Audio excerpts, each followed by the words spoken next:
책을 써야지 했는데 갑자기 생각해보니까 책은 돈이 너무 안 될 것 같은 거예요. 죄송합니다. 너의 건강을 위해서라고 말하지만 고양이 입장에서는 물고문이 되는 거죠. 얘는 가짜입니다, 여러분. 절대 속지 마시오. 고양이가 똑같은데 표정만 다른 걸로 되게 여러 제품들이 나와요. 책을 쓰게 된 계기는요, 별다른 거 없었고 유튜브를 하면서 굉장히 많은 글을 썼어요. 사실은 취미가 유튜브가 애초에 아니었어요. 저는 취미가 글쓰기였어요. 특이하게도요. 처음에 우연히 글을 썼는데 그거를 뭐 사료회사에서 되게 마음에 들어서 칼럼을 한번 써보시겠습니까? 해서 칼럼을 계약을 했어요. 그래서 1년치 칼럼, 그 회사의 상대로 1년치 칼럼을 써줬죠, 제가. 돈이 꽤 되더라고요. 그리고 의외로 글재주가 제가 없지 않았더라고요. 그래서 취미로 아침마다 주제를 하나 정해서 글을 쓰기 시작했어요. 강아지 주제 쓰기도 하고, 고양이 주제 쓰기도 하고, 강아지, 고양이를 키우는 사람들에 대한 주제를 쓰기도 하고, 또 그걸 쓰다 보니까 나중에 아깝더라고요. 그래서 이걸 뭔가 좀 활용할 게 없을까 생각하다가 책을 써야지 했는데 갑자기 생각해보니까 책은 돈이 너무 안 될 것 같은 거예요. 죄송합니다. 그래서 이걸로 유튜브나 해볼까 하고 유튜브를 시작할 계기가 됐어요. 그래서 하다 보니까 여러분들 덕분에 이렇게까지 생각할진 저도 몰랐죠, 사실은요. 그리고 나서 이제 많은 분들이 책을 한번 내보지 않겠냐고 병원에 찾아오기 시작해서 출판사 관계자분들이 되게 많이 찾아왔어요. 근데 그러다가 그냥 제가 책을 쓸 시간에 그 노력과 시간을 유튜브를 하면 더 흥하지 않을까 하고 거절하다가 어느 날 갑자기 이 생각이 들더라고요. 그래도 책 한 권 남겨야 되지 않을까? 그래도 어느 출판사가 우리나라에 제일 유명하고 김영사가 제일 유명하더라고요. 그래서 메일을 하나 보냈죠. 이분이 제 담당자시거든요. 다음날 저한테 바로 메일을 답변을 주시더라고요. 책을 한번 같이 내보자고. 근데 제가 그때 당시 이게 얼마나 대단한 건지 몰랐어요. 나중에 알아보니까 보통 한 달에 300회 편 이상의 메일이 날라오는데 책을 내보자는 김영사에. 근데 그 중에 실제로 책이 내는 거는 10권 안쪽이라 그러더라고요. 매달 10권. 그죠? 10권 안쪽만 계약이 이루어진대요. 거기다가 다음날 연락하는 경우는 없다 그러더라고요. 그래서 너무너무 개인적으로 감사해요. 감사합니다, 편집자님. 고생을 되게 많이 하신 게 아까도 잠깐 말씀드렸지만 글쓰기가 취미라 그러고 저는 유튜브를 목적으로 글을 쓴 거잖아요. 칼럼 자체를요. 그러면은 그 글이 어떻겠습니까? 맞춤법이 맞았겠습니까? 띄어쓰기 맞았겠습니까? 나중에 저한테 물어보시더라고요. 선생님 왜 띄어쓰기 이렇게 안 하세요? 라고 물어보더라고요. 엉망으로 쓴 나의 맞춤법과 띄어쓰기 때문에 고생을 많이 하셔서 다시 한번 송구한 말씀을 드리겠습니다. 일단 많은 분들이 추천도서 좀 해주세요. 그런데 보통 학생들한테는 여기까지 소개해드리고요. 여러분들한테는 제가 요 3권을 보통 많이 추천해요. 고양이처럼 생각하기, 디코딩 유혹해, 그 다음에 제 책입니다. 그냥 한번 넣어봤습니다. 요 3권은 처음부터 끝까지 한 번쯤은 읽어볼만 해요. 그래서 우리나라에 있는 고양이, 강아지 관련 서적 웬만한 건 제가 다 사서 갖고 있어요. 그냥 이거 나한테 없는 책인데 하고 지나가면 그냥 무지성으로 사요.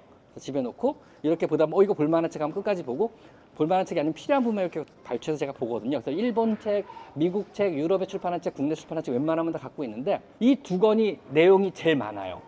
고양이처럼 생각하기, 디코딩 유혹캣이 굉장히 방대한 내용을 담고 있어요. 그리고 고양이처럼 생각하기는 재밌는 게 한 사람이 쓴 거예요. 이분이 되게 유명한 분이거든요.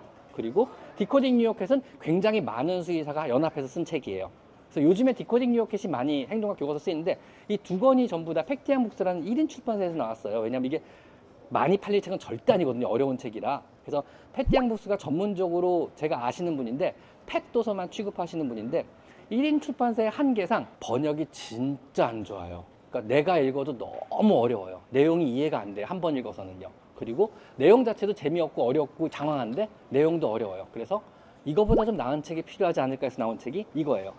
아주 많은 정보를 담았으면서 내용이 이해하기 편하게 재미있게 한번 써보자고 제가 만든 책이 이거예요. 이 책이 만들어질 때 처음에 1700페이지에 시작했어요. 그래서 700페이지까지 줄여서 보냈어요. 300페이지까지 줄여주세요라 그러더라고요. 계속 줄였어요. 줄이고 줄이다 마지막에 만들어진 게 결국은 그 사파를 더해서 400페이지로 딱 끝났어요. 그죠? 감사합니다. 사실 중간중간에 많이 싸웠어요. 더 줄여라, 난 늘리고 싶다, 이거 넣어야 된다, 빼라, 뭐 이런 거 되게 많이 조율이 되게 많이 된 거예요, 이게. 그래서 3년이라는 시간이 걸렸어요. 솔직히 말하면 처음에 책 시작할 때 대충 이 정도에서 이 정도 글, 이 정도 정보를 던져주면 알아서 책 써주겠지. 아니더라고요.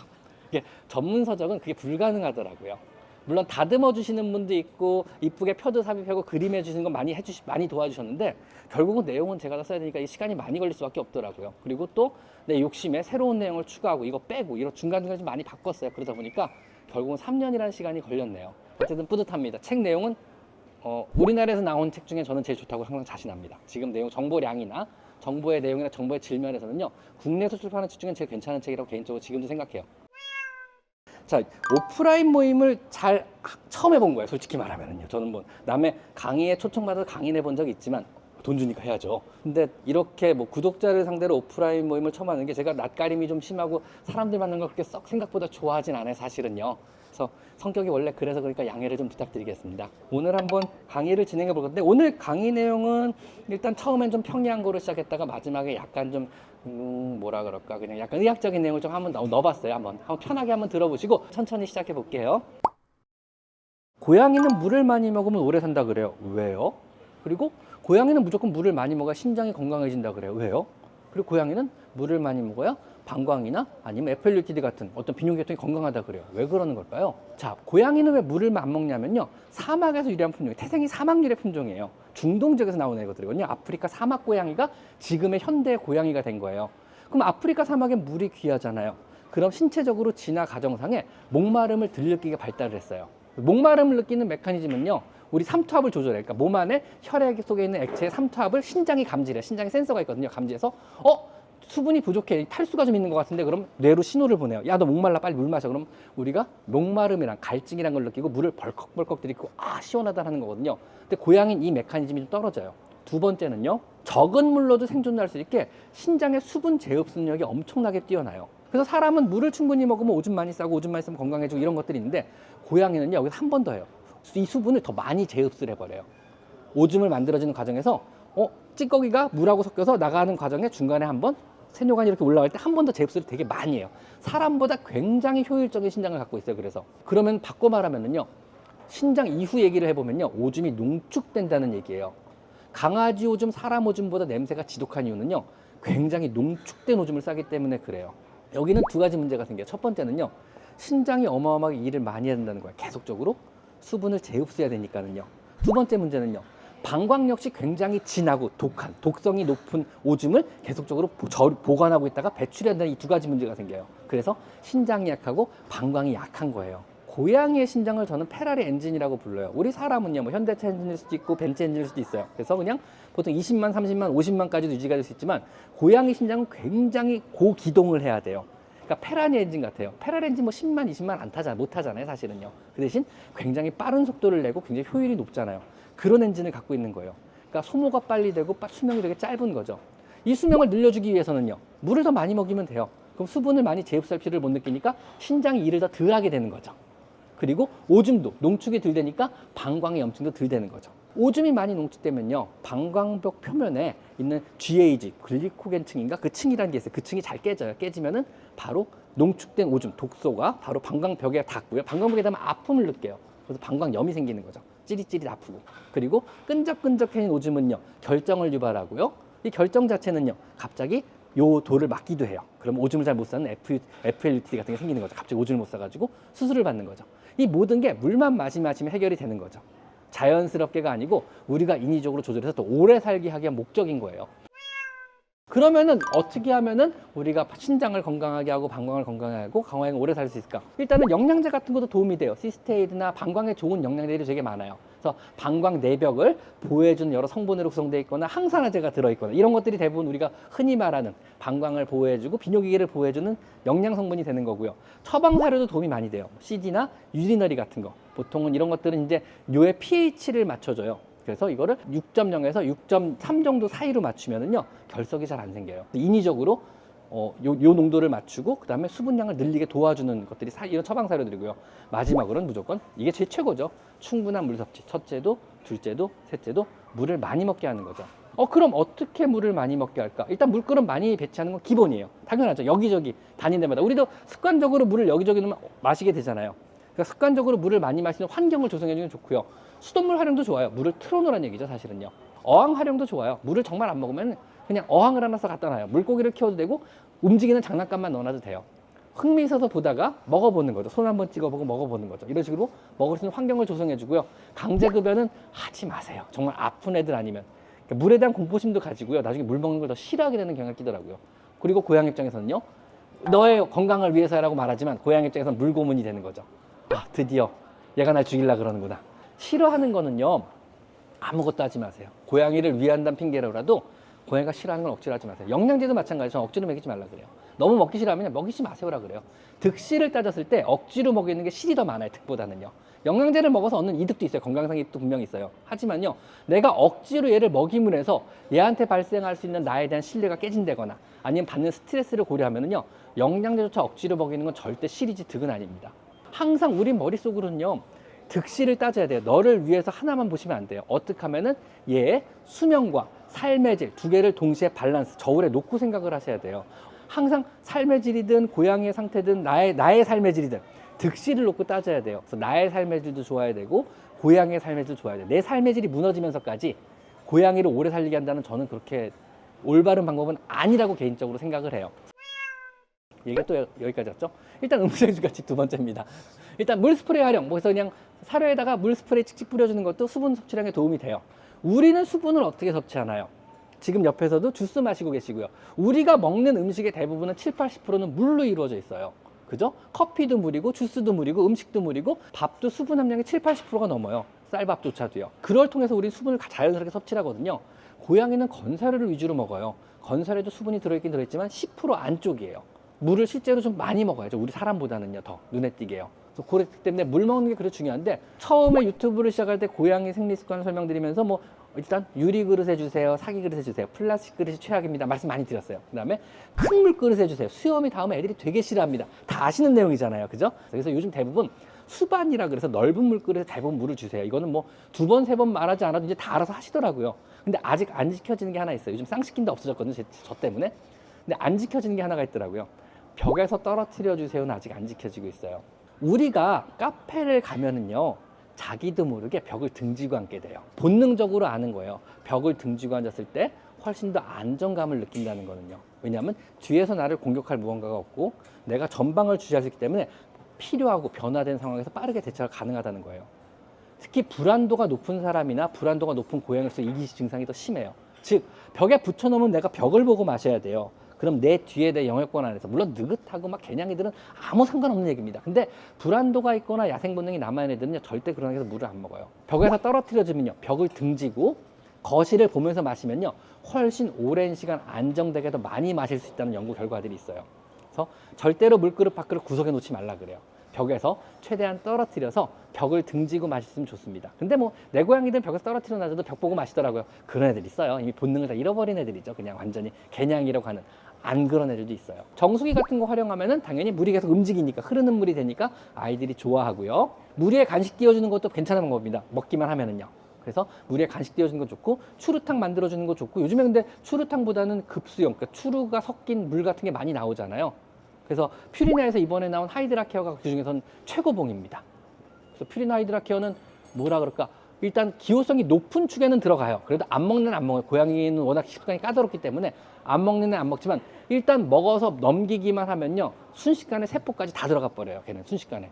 그러니까 세포 단위까지 완전 흡수되게 만들어 놓은 거거든요. 거의 뭐 수액 놓는 거랑 비슷한 속도라고 그러더라고요. 그래서 그냥 먹기만 한다 그러면 하루에 한 포 퓨리나 하이드라 케어 먹이는 게 최선입니다.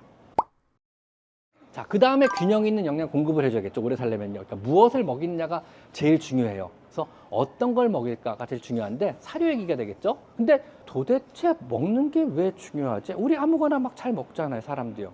고양이도 잘 먹는 거 주면 좋은 거 아닌가라고 생각하는데, 이게 면역이랑 연관돼서 그래요. 우리가 흔히 면역 높이려면 뭘 먹여야 돼요? 아예 면역을 높이려면 어떻게 해야 되죠? 우리는 어떻게 하면 면역이 높아져요? 그러면 좋은 거 먹고 푹 쉬세요가 의사들의 답변이잖아요. 좋은 거 먹고 푹 쉬세요의 답이 있어요. 이게 뭐냐면요, 가장 큰 메커니즘 장 안에 있어요. 장내 미생물, 정상세균총이라는 장내 미생물이 100g 이하큼밖에 안 돼, 한 사람당. 정말 조금이죠. 그만큼이 우리 전체 장에 쭉 퍼져 있어요. 얘네들이 우리 몸 면역의 70%를 담당한대요. 저 옛날에 학교에 수업 들을 때만 해도요, 그때마다 20% 30% 얘기했어요. 근데 어느 순간에 50%가 넘더니 요즘엔 70%라 그래요. 즉, 장내 미생물이 담당하는 우리 몸의 전체 면역은 70% 이상이라고 말을 해요. 그래서 점점 더 장내 세균에 대한 중요성은 높아져요. 그럼 장내 세균은 뭐가 관이에요? 결국 먹는 거예요. 먹는 것들이 관이에요. 기본적으로는요, 태어날 때 엄마의 장내 세균총을 그대로 갖고 태어나요. 그 다음에 우리가 먹는 음식으로 조금 바뀐다 그래요. 그래서 예를 들면 이런 거죠. 영미권 사람들은요, 유당불내성이 없어요. 우유를 먹어도 설사 안 해요.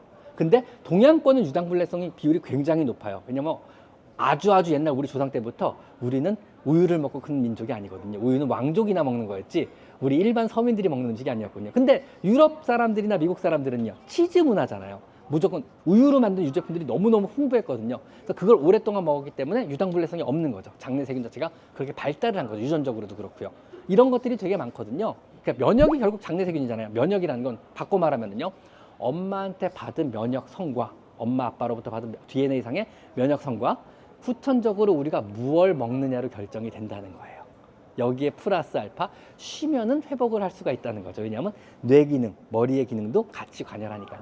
이게 쉬면 돼요, 좋은 음식 먹으면 돼요가 이 말인 거예요. 결과적으로 고양이도 마찬가지예요. 결국 장내 세균은 몸 건강의 거의 전부를 담당하고 무엇을 먹느냐가 결국 결정하는 거죠. 왜냐하면 태어나는 순간에 이미 장내 세균하고 면역성 결정이 되지만 우리가 이걸 어떻게 줄 방법은 없잖아요. 그러면 이후에 먹는 걸로 조금은 도와줄 수가 있는 거죠. 자, 그래서 면역의 핵심은 결국 장이다. 장내 세균이 면역의 핵심이다. 그럼에도 불구하고 유산균을 챙겨야 하는 이유는요, 장내 세균에 관여해서 얘들을 건강하게 만들어주는 거는요, 수를 늘리지 못하겠지만 결국은 유산균밖에 없어요. 자, 사료라는 건 뭘까요? 결국 기호성이 아주 좋아야 되죠. 결국 평생만 그것만 먹어도 건강상의 문제가 없어야 되는데 어떤 사료가 좋은 사료지? 이걸 해봐야죠. 그러면은 많은 사료 회사들이 중요한 게 뭐 기호성, 잘 먹어야 좋은 사료입니다. 어떤 회사는 영양학적 밸런스가 우린 정말 좋습니다. 좋은 사료입니다. 어떤 회사는요, 우리 소화흡수율 진짜 좋아요. 이거 먹으면 얘들 설사도 안 해요. 막 황금똥을 푹푹 싸요. 그러고 어떤 회사는요, 원료가 좋습니다. 우리 다 유기농만 써요. 이러기도 하죠. 그리고 어떤 회사는요, 그냥 브랜드만 믿고 그냥 팔기도 해요. 아무런 광고 없이도요. 그럼 뭐가 제일 믿을 만할까? 이 중에서요. 이 5가지가 사실 사료 선택의 기준이긴 해요. 근데 문제는요, 우리가 기호성은 알 수 있어요. 안 먹으면 나쁜 사료예요. 어떤 사료를 줘도 안 먹으면 나쁜 사료예요. 안 먹으면 굶어 죽잖아요. 일단 잘 먹어야 돼. 이건 알았어요. 영양학적 밸런스 사실 잘 몰라요. 잘 맞췄는지 안 맞췄는지 우리가 어떻게 알아요? 사료를 보고요. 소화흡수율 솔직히 말하면 잘 몰라요. 어떨 때는 몸에서 잘 흡수해서 단단하게 검은 똥을 싸는데 어떨 때는 묽은 똥을 싸기도 해요. 그래서 이게 소화흡수율이 높은 사료야, 낮은 사료야 구분을 못할 때도 있어요. 어떤 사료는 원료가 좋다고 얘기하는데 실제 원료가 좋은지 안 좋은지 우리는 몰라요. 이번에 사고 난 사료들 보면요, 그 공장 자체가 유기농 원료를 취급하는 공장이에요. 우리나라 몇 개 안 돼. 3개 공장 중에 2개 공장이 유기농 원료를 취급하는데 그 중에 한 공장이에요. 대부분 다 유기농 사료라고 부르는 것들이 문제를 일으켰어요. 유기농 원료가 진짜 맞는 걸까요? 그런 거 보면은요, 모르는 거라고 이거는요. 그럼 우리가 믿을 건 하나밖에 없어요. 기호성하고 브랜드밖에 없는 거예요. 자, 여러분 전부 다 핸드폰 지금 갖고 계시면 한번 들어보세요. 뭔가 한번 구경 좀 해보죠. 핸드폰이요. 핸드폰 회사들이 100한 5, 60개가 된다 그러더라고요. 일본에서도 만들고 중국에서도 만들고 유럽에서도 만들지만 지금 딱 보니까 전부 아이폰 M 갤럭시예요. 왜요? 그 많은 핸드폰 회사들이 있는데 브랜드예요, 결국은요. 왜냐하면 브랜드의 신뢰성이라고 불러요. 오랫동안 써봤더니 얘가 제일 가치가 있는 거예요. 돈값을 했던 거예요. 우리는 바보가 아니에요. 어떻게 이뻐서 샀겠어요? 누가 여러분들이 기능도 보고 되게 많은 걸 따져 알게 모르게요. 이것도 마찬가지예요. 모르면 브랜드만 믿으면 돼요. 저는 그래서 브랜드가 전부라고 봐요. 왜냐하면 그 회사들은요, 자기 브랜드를 확고하게 다지고 그리고 브랜드 이미지를 구축해서 위해서 수십 년 동안 어마어마한 돈을 쏟아면서 노력을 많이 했어요. 통째로 리콜을 하기도 하고 공장을 폐쇄하기도 하고 우리 구입처를 바꾸기도 하면서 신뢰를 쌓으려고 굉장히 수십 년 노력을 한 회사들이란 말이에요. 그래서 만들어진 게 판매율이에요. 전 세계에서 얼만큼 포션을 차지하고 얼만큼 판매되고 있냐요. 전 세계 대부분의 시장은요, 당연히 마즈와 퓨리나가 양분하고 있고요. 로얄 캐니나 힐스 사료가 사이에 조금씩 차지하고 있어요. 미국 시장은요, 힐스와 그다음에 퓨리나가 거의 다 차지하고 있어요. 이런 식으로 대부분 시장들은 전 세계 시장은 양분하고 있고 이런 회사들이 대부분 80년, 130년 된 회사들이에요. 80년, 130년 동안 꾸준하게 사료를 만들면서 아주 좋은 원료 썼을지 모르겠지만 그냥 계속적으로 개량을 한 거예요. 그래서 애들이 얼마나 오래 사나를 본 거예요. 아, 결국은 이렇게 만드는 게 오래 사나를 따진 거죠. 단백질 함량 뭐 이런 거 모르겠어요. 근데 오래는 살아요. 원료 모르겠어요. 근데 오래는 살아요. 건강하게 오래 사는 거 기준으로 만들어진 사료가 지금의 사료들이거든요. 자, 그러면 추천 브랜드는 저는 그냥 웬만하면 모르겠으면 그냥 애플이나 아니면 갤럭시처럼 그냥 글로벌한 대기업 걸 사료를 사라고 말하는 편이에요. 그러면은 최소한 중간 이상은 가요. 무난하다고 표현을 해요. 웬만하면 큰 문제를 안 일으키고 웬만하면 사료로 인한 문제는 거의 없어요. 그렇다 그러면 그게 차라리 올바른 선택이 아닐까라고 개인적으로 생각을 해요. 왜냐면 오랜 기간 동안 레시피를 계속 수정한 거니까. 그리고 그 수정 과정이 논문화 돼가지고 계속 발표를 하고 있고요. 그 발표를 바탕으로 사실은 많은 우리나라 중소 사료 회사들이 다시 사료를 또 만들고 있기도 해요, 사실은요. 근데 이제 가슴 아프고 슬픈 거는요, 이제 발전은 하겠지만 우리나라는 아직까지 사료 회사에 수의사가 근무하는 게 없어요. 아무 데도 없어요. 수의사가 있고 없고가 얼마나 중요하냐면요, 만약에 그 사료를 먹고 문제가 생겨서 컴플레인 했을 때 이게 정말 사료의 문제인지 그 아이 개체의 문제인지 어떤 문제인지를 확인을 할 수가 있어요, 수의사는요. 그러면은 이거를 다시 제품에 반영을 할 수 있는 건 수의사밖에 없어요. 임상을 하는. 임상하는 수의사가 없다 그러면 반영이 안 돼요. 그냥 사료탈 아니야. 그냥 우리 애를 만들게. 이거밖에 안 되는 거예요. 수의사가 없다는 의미는요. 즉 연구 개량 의지가 없다고 봐도 무방해요. 수의사가 없단 말의 의미는요. 그래서 제가 항상 답답한 게 그거예요. 수의사가 사료를 만들고 안 만들고 중요한 게 아니다. 내가 항상 하는 말이 그거예요.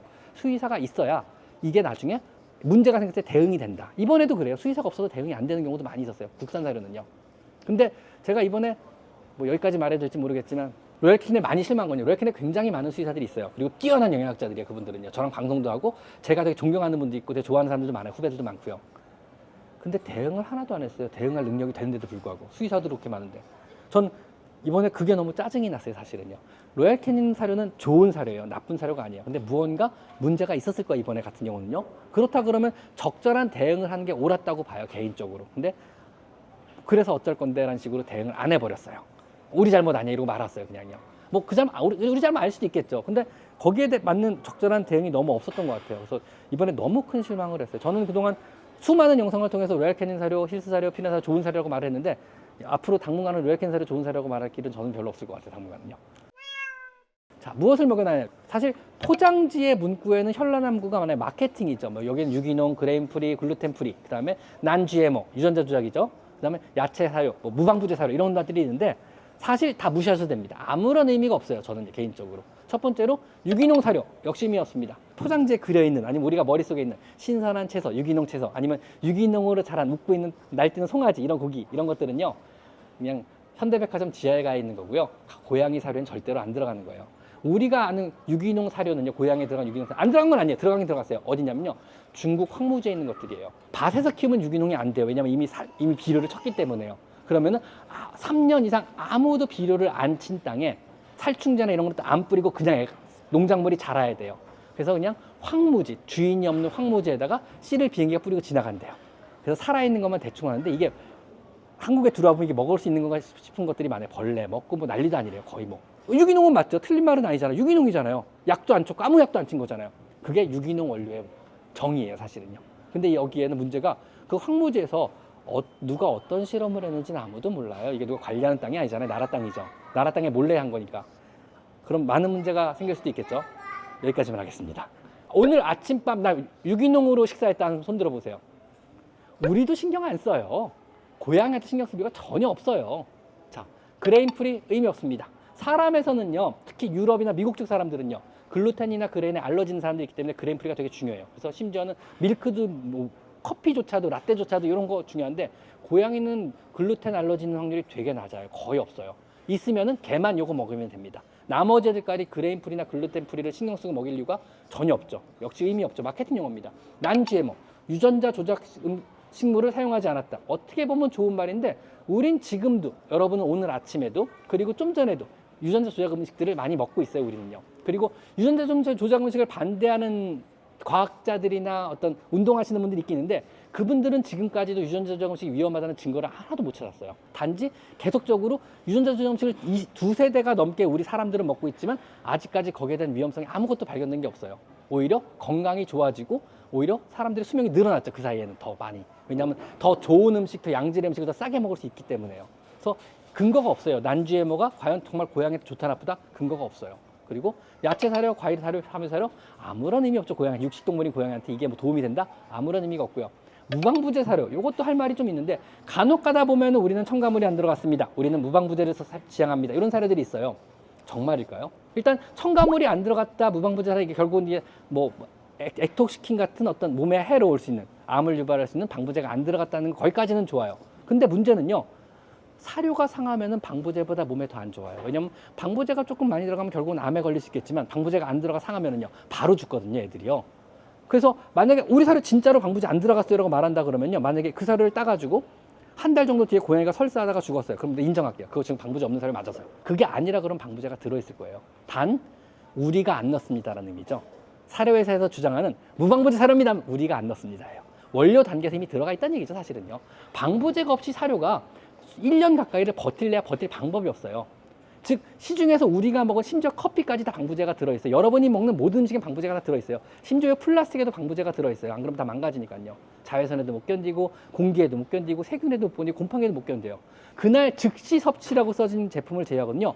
모두 다 방부제가 들어있어요. 단 허용 범위 이내에서 들어있는 게 중요합니다. FDA가 규정하는 허용 범위 이내에서는요, 우리가 늙어 죽을 때까지 먹어도 아무런 문제가 아니란다고 정의돼 있어요. 즉 고양이도 강아지도 결국은 방부제가 들어있고, 대신 우리가 얼만큼 들어있으냐가 명시하는 게 중요한 거지, 명시가 없는 건 난 더 위험하다고 봐요.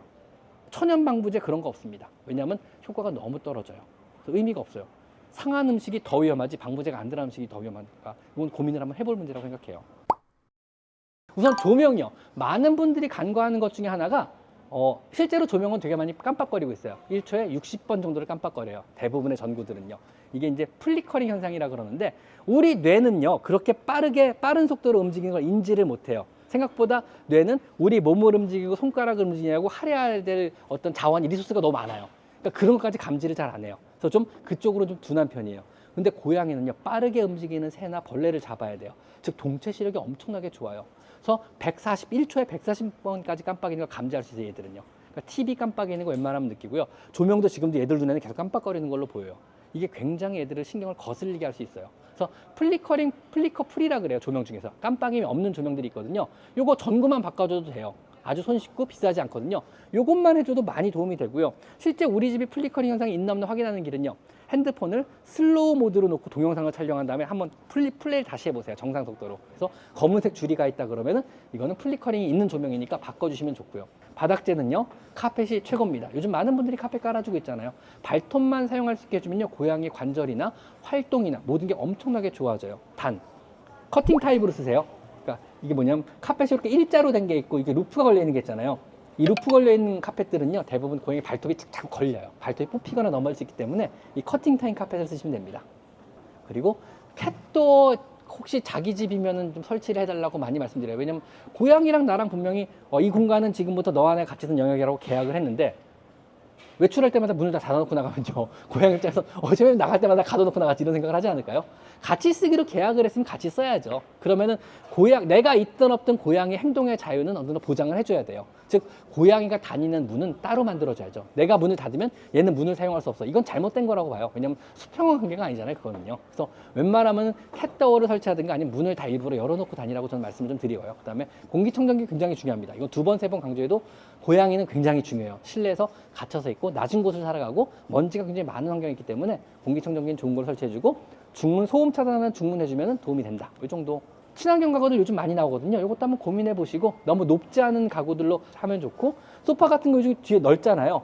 내가 앉아서 보고 있는데 뒤로 다닐 수 있게 해주면요, 같이 TV 보고 되게 좋아요. 그래서 친환경 가구 소파 같은 경우는 고양이가 다니는 길이 있게 돼 있어요. 이렇게 등 쪽으로는요. 이런 것들 많이 있거든요.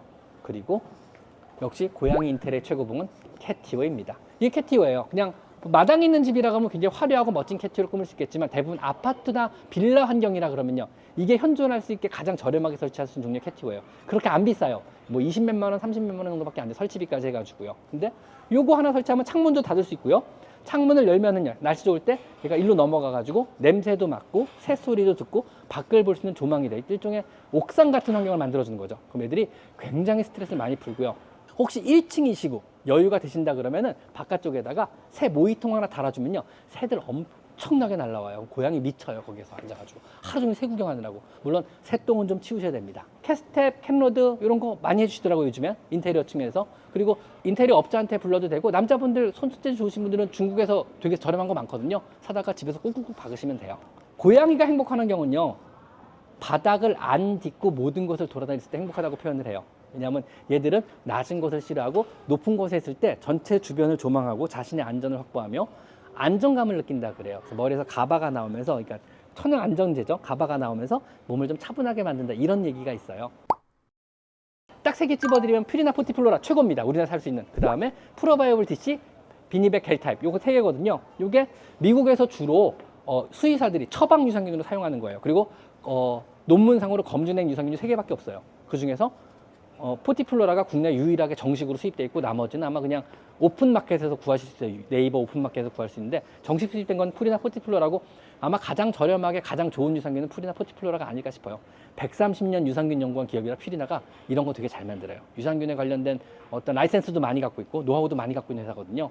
영양제 어떤 게 좋아요? 라고 많이 물어보시는데 저는 솔직히 관절 영양제 필요 없다고 봐요. 눈 영양제 필요 없다고 봐요. 뭐 어디 좋은 피부 영양제 필요 없다고 봐요. 간 영양제 의미 없다고 봅니다. 그냥 제가 생각하는 영양제는요. 굳이 먹이신다면은요. 오메가3 하고요. 그 다음에 항산화제 그리고 유산균 이 세 가지예요.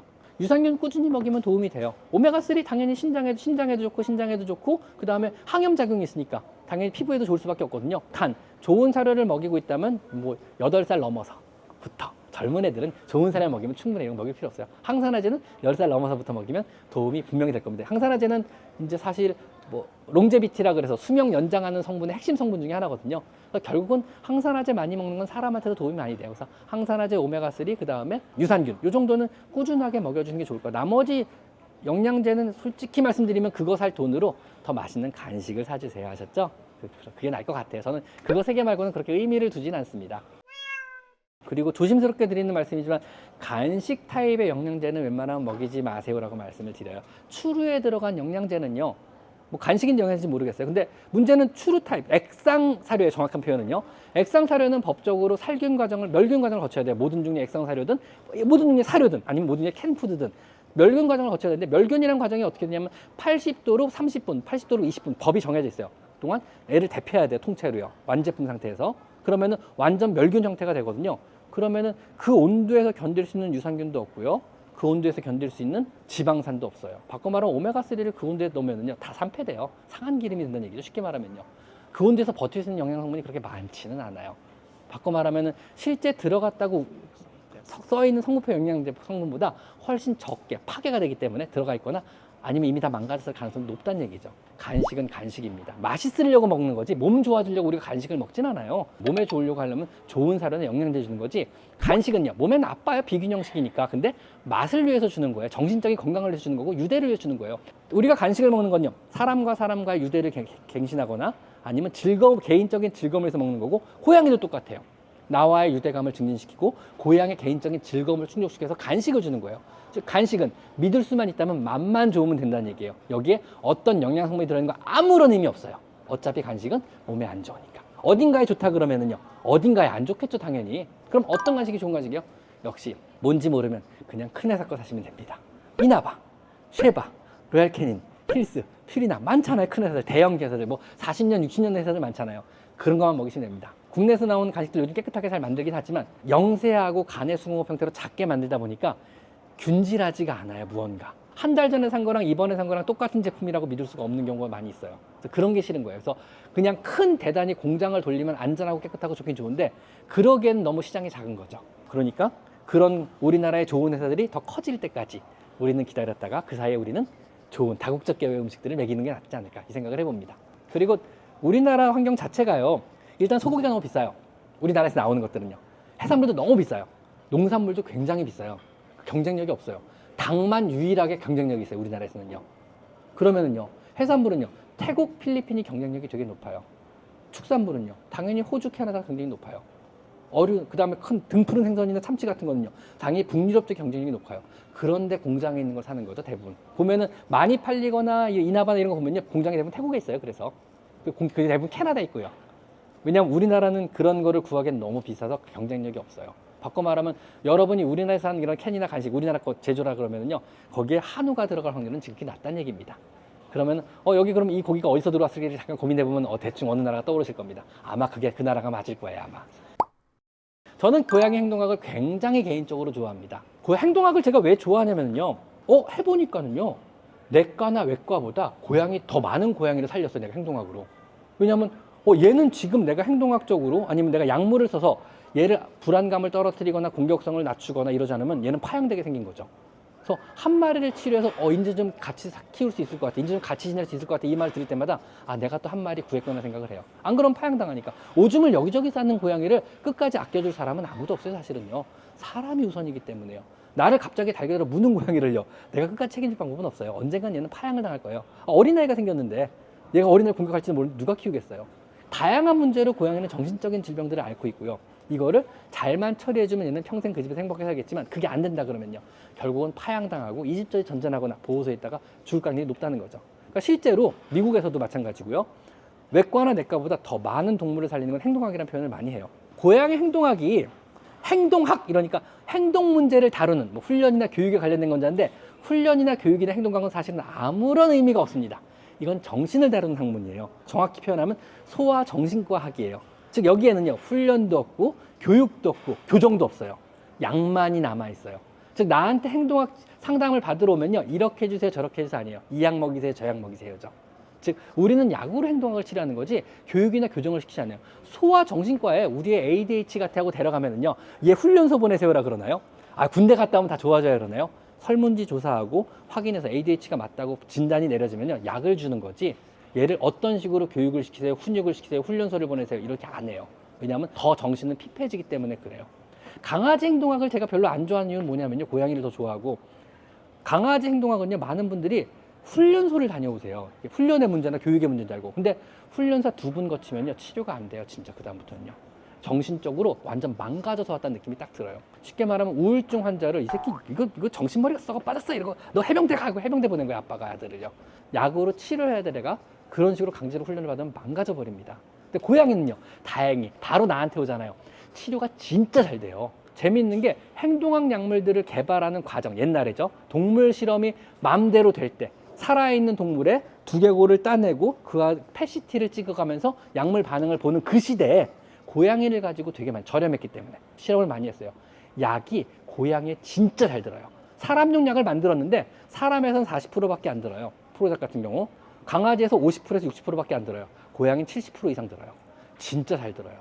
그러니까 행동학은요 치료하면 고양이는 정말 대부분 다 좋아져요. 너무 좋잖아요. 치료도 잘 되지 훈련할 필요도 없지 약값도 그렇게 비싸지 않지 행동학 안 할 이유가 전혀 없죠. 여러분의 마음이 있는 곳을 한번 짚어보세요. 여러분의 마음은 어디 있나요 지금요? 이 두 분은 참 로맨틱하시다. 둘 다 가슴을 짚으셨어. 뒤에 분들은 다 머리를 짚으셨어. 저 두 분은 커플인데 둘 다 머리를 짚었어. 마음은 정확히 머리에 있는 게 맞아요. 내가 마음을 다른 표현을 해볼게요. 감정이라고 표현해볼게요. 마음은 약간의 문학적인 표현이고요. 감정이 약간 의학적인 표현이에요. 동의어예요. 감정과 마음은요. 자, 여러분 감정은 어디 있나요? 자, 당연하게 다 머리를 짚으실 거예요. 지금부터는요. 즉 감정은 머리에서 나오는 거예요. 이 감정은요 1차 감정과 2차 감정이 있어요. 그래서 1차 감정은 기본적으로 우리가 어쩔 수 없이 발현되는 감정이에요. 무섭다, 두렵다, 사랑한다, 좋아한다, 싫어한다. 그냥 계속 생겨요. 우리가 막을래야 막을 수가 없어요. 지금 같은 경우도 이거죠. 아 지겹다, 언제 끝나나, 짜증난다. 어쩔 수가 없어요. 근데 우리가 그걸 말로 표현하고 일어나서 밖으로 안 나가는 이유는 뭐냐면요 2차 감정이라는 게 있기 때문에요. 밖에 되뇌 피질부. 1차 감정, 지금 일어난 감정은요 중뇌, 이 부분에서 발현이 돼요. 가운데 부분. 변연계라 그래요. 여기서 자동으로 막 생겨요. 어떤 사람은 두려움 감정이 되게 세게 생기고 어떤 사람은 뭐라 그럴까 지루함을 못 찾는 감정이 있고 어떤 사람은 즐겁다, 좋아한다, 사랑한다, 금사빠들 있잖아요. 그런 감정이 세게 생겨요. 날 때부터 정해져 있는 거예요. 이거는요. 사회화 시기가 끝나는 4살 연령이 지나면 가소화가 돼가지고 뇌가 굳어진다 그러죠. 그 이후엔 안 변해요. 사람은 고쳐 쓰는 게 아니다. 성격은 안 바뀐다가 그 의미예요. 기본적으로 발현되는 감정은 바뀔 수가 없어요. 이 사람들은요. 근데 우리는요. 사회적인 동물이잖아요. 배우잖아요. 학습 능력을 통해서 감정을 억제할 줄 알아요. 그게 바깥에 되뇌 피질부의 기능이에요. 여기서는 우리가 학습을 하고 충동 조절 같은 걸 해요. 여러분이 일어나서 나가지 않는 이유는요. 예의 있게 보여야지. 아이 그래도 아까 웃으면서 같이 얘기했는데 그래도 좀 끝까지 좋은 사람인 척 해야죠. 이런 것 감정들이 있기 때문에 그래요. 이런 브레이크 기능들, 즉 어떤 엑셀레이터 기능을 하는 감정이 발현되는 요것과 브레이크 기능을 하는 곳이 있기 때문에 이게 균형을 맞춰가지고 우리 사람은요. 그냥 자신의 감정이 외부로 잘 표현이 안 돼요. 좋아해도 싫어하는 척 할 수 있고 싫어도 좋은 척 할 수 있는 거예요. 인내심을 가지고. 고양이는 그게 잘 안 돼요. 그리고 날 때부터 문제가 있어가지고 이쪽에 불안감이라는 감정이 되게 많이 생겨요. 그래서 문제가 되는 거죠. 심장이 뛰고 땀이 흐르고 동공이 확장되고 축소되고 이런 감정의 변화는요 불수의적인 반응을 하는 요 뇌간이라 그러는데 이 부분에 작용을 해요. 왜냐하면 여기서 일어나는 감정이 있을 때 여기 바로 작용을 하죠. 그러면은 심장이 빨리 뛰거나 홍채가 축소되거나 늘어나거나 즉 우리가 누군가 좋아하는 사람 보면 홍채가 확장되기도 하고 심장이 빨리 뛰기도 하고 땀이 나기도 하는 거죠. 그래서 여기서 일어나는 감정을 그걸로 우리가 볼 수가 있는 거예요. 바꿔 말하면 우리가 행동학이라는 표현이 뭐냐면요 고양이에서 일어나는 잘못된 여기에 일어나는 자동으로 하는 감정을 얘가 반응을 해가지고 몸에서 나타내기 때문에 행동으로 보고 아는 거예요. 즉 얘 행동을 보고 얘 감정 상태를 미루어 짐작한 다음에 어떤 감정이 일어났으며 어떤 문제가 생겼겠구나 그러면은 어떻게 치료를 해야지 이거를 받는 거예요.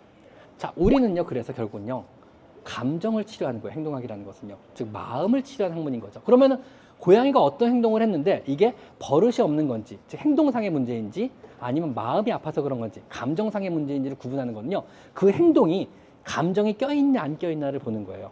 우리도 내가 어떤 행동을 했을 때 이게 단순히 그냥 내가 실수를 한 건지 아니면 내가 잘 버릇이 없는 건지 아니면 내가 감정상의 문제가 있는 건지를 자기는 알아요.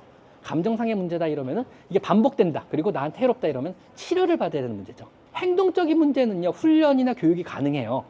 우리도 잘못된 버릇 습관은 고칠 수가 있어요. 분명히. 근데 감정은 고칠 방법이 없어요. 약으로밖에 컨트롤이 안 돼요. 모든 감정은요. 두렵다는 감정, 뭐 힘들다는 감정, 슬프다는 감정 약으로밖에 컨트롤이 안 되지 여러분 스스로가 어떻게 할 수 없는 감정이 이거는요. 타고나게 그렇게 타고났다는 얘기죠. 약을 먹는 동안, 약 효과가 발휘되는 동안만 우리가 컨트롤할 수 있는 거예요. 그걸 통해서 여러 신경전달 물질의 균형을 조절하는 거죠. 세로토닌 양을 늘리기도 하고 도파민 양을 늘리기도 하고 아니면은 억제하기도 해요. 흥분된 신경들을 가바 같은 걸 억제하기도 해요. 이런 걸 통해서 감정을 조절하고 우리는 고양이 그런 감정을 조절함으로써 얘 행동 문제를 해결하려고 노력을 하는 거죠. 이게 고양이 행동 문제 약이 끼어든 결과고요. 고양이 행동 문제는요. 약 없이는 해결이 안 되는 이유기도 해요. 이거는요. 고양이 행동학은요. 보통 불안장애, 분리불안, 공포증, 반복적인 스트레스 아니면 반복적인 방광염도요. 역시 불안증으로 봐요. 얘가 불안하고 스트레스가 있기 때문에 반복적으로 방광염이 생긴다고 보는 거죠. 즉 고양이가 방광염이 3번 이상 재발했다 그러면 그 다음부터는요. 평생 약 먹어야 돼요. 어떤 거? 항불안제를 먹이라 그래요. 즉 방광의 문제가 아니고 뇌의 문제란 얘기예요. 그때부터는요. 그리고 불안증이나 합사 실패도 역시 불안증이라고 보는 거죠. 강박행동, 오버그루밍, 이식증, 자해행동 다 정신적인 문제고 행동학적인 문제고 약을 먹어야 돼요. 공격성이나 변절성 역시 충동조절 장애에 대한 거죠. 이것도 약을 먹어야 돼요. 그래서 이렇게 많습니다. 행동학에 사용하는 약물들이. 이 다양한 약들을 통해서 다양한 신경전달 물질의 양을 조절하고 그걸 통해서 고양이를 좀 행복하고 삶의 질을 좋게 만드는 거죠. 애를 멍하게 만드는 게 아니에요. 그냥 지금 안 좋은 상태를 개선해서 삶의 질을 더 높게 유지를 시켜주려고 그러는 거예요. 여러분들이 알아야 될 건 보조제죠. 왜냐하면 심하지 않으면 보조제만으로도 약 없이 여러분이 쉽게 구할 수 있는 보조제만으로도 좋아지는 경우가 많이 있거든요. 근데 보조제는 약이 아니에요. 즉 보조제는 보조제일 뿐이에요. 보조제의 장점은요. 어떻게 먹여도 부작용이 없다는 거예요. 부작용이 없다는 의미는요. 좋은 거기도 하지만 나쁜 거기도 해요. 왜냐하면 작용도 적다는 얘기니까. 약이 부작용이 센 이유는요. 작용이 세기 때문에 그래요. 모든 작용이 센 약은요. 부작용도 셀 수밖에 없어요. 보조제는요. 작용이 약해요. 그러니까 부작용도 약해요. 없거나. 근데 부작용이 약하다 그래서 무시할 거냐? 아니요. 아슬아슬한 보드에 있는 애들이 있어요. 조금만 하면 될 것 같은 이런 애들은요. 이걸로 많이 좋아지는 경우가 많이 있어요. 그래서 해볼 만한 가치는 충분히 있는 거죠. 대표적으로는 질펜이 있겠죠. 우유 알파카스지펜으로 만든 질펜이고요. 우리가 심장 두근거리고 왠지 불안할 때 따뜻한 우유 한 잔 쭉 마시면 마음이 좀 차분해지고 안정되잖아요. 이게 우유에 있는 알파카소제펜이라는 성분 때문에 그래요. 그래서 심신을 안정시키고 날카로운 신경을 조금 억제하는 작용이 있어요. 그래서 이거는 캡슐 하나에 우유에 알파카소제 성분을 좀 농축해 놓은 거예요. 이거를 꾸준하게 먹이면 도움이 된다고 합니다. 근데 저 같은 경우는 그냥 병원에 오면 이걸 터치해 주는 경우는 없고요. 항불안제 하나를 먹이죠, 차라리요. 왜냐하면 항불안제 하나를 이거 한 100일 먹은 것보다 효과가 훨씬 좋으니까요. 그 다음에 이거 의외로 괜찮은데 국내 아직 수입 안 됐어요. 카민케어 독은 나왔는데 카민케어 캣은 아직 안 들어왔어요. 오픈마켓은 아마 있을 거예요. 카민케어 캣이요. 이건 유산균을 통해 가지고 아이의 신경을 조절하는데 강아지도 효과가 굉장히 괜찮아요. 막 짖는 애 잘 안 짖고 막 이런 것도 있어요. 유산균 제제로 안전하기도 하고요. 꾸준하게 먹으면 고양이의 어떤 불안증을 많이 가라앉히고 행동학적으로 좀 많이 편안하게 해주는 그런 종류의 유산균 제제예요. 그리고 뭐 옛날부터 유명했죠. 펠리웨이는요. 대표적인 페로몬 제제고요. 근데 요즘엔 펠리웨이를 제일 잘 소개 안 하는 게 방에 딱 꽂아놓으면요. 농도가 너무 불안정하고 일찍 떨어져요. 즉 공간을 요만큼 커봤는데 그만큼도 커버 못하는 것 같아요. 훈증기 형태로 방에서 계속 조금씩 나오는 거잖아요. 이게 영향을 많이 못 미치는 것 같아요. 그래서 요즘 추천하는 건 이거예요. 센트리 카밍칼라. 왜 센트리란 말을 꼭 붙이냐면요.